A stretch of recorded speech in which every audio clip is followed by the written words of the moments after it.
এই মুহূর্তে আমরা আছি ইসলামিক ইউনিভার্সিটি অফ মালয়েশিয়া, অর্থাৎ মালয়েশিয়ার ইসলামিক ইউনিভার্সিটি, যেখানে আমাদের শ্রদ্ধেয় ডক্টর মিজানুর রহমান আজহারি সাহেব পড়াশোনা করেছেন।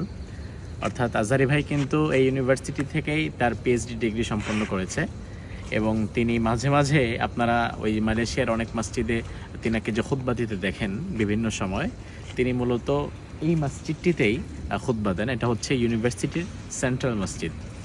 তো বিশেষভাবে আমি যেটা লক্ষ্য করলাম এখানে এসে, বাংলাদেশে তো আমরা কম বেশি সব ইউনিভার্সিটিতেই ঘুরেছি, আমি নিজেও যেহেতু ইউনিভার্সিটি থেকে পড়াশোনা শেষ করেছি।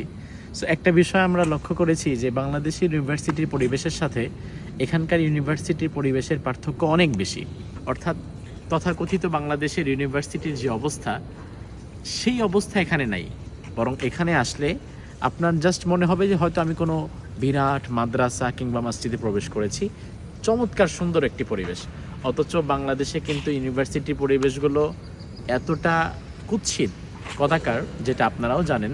ইউনিভার্সিটির পরিবেশে ঢুকলেই একটা থমথমে অবস্থা বিরাজ করে, অথচ মালয়েশিয়ার এই ইউনিভার্সিটিতে ঢুকলে আপনার মন প্রশান্ত হয়ে যাবে এবং চমৎকার পরিবেশ। পুরা এরিয়াটা যদি আপনি দেখেন, সামনে বিরাট সেন্ট্রাল মসজিদ, চমৎকার খোলা একটি জায়গা, সুন্দর করে সাজানো ফুলের বাগান, ওপাশে লাইব্রেরি, সব কিছু মিলিয়ে অত্যন্ত মনোরম একটি পরিবেশ।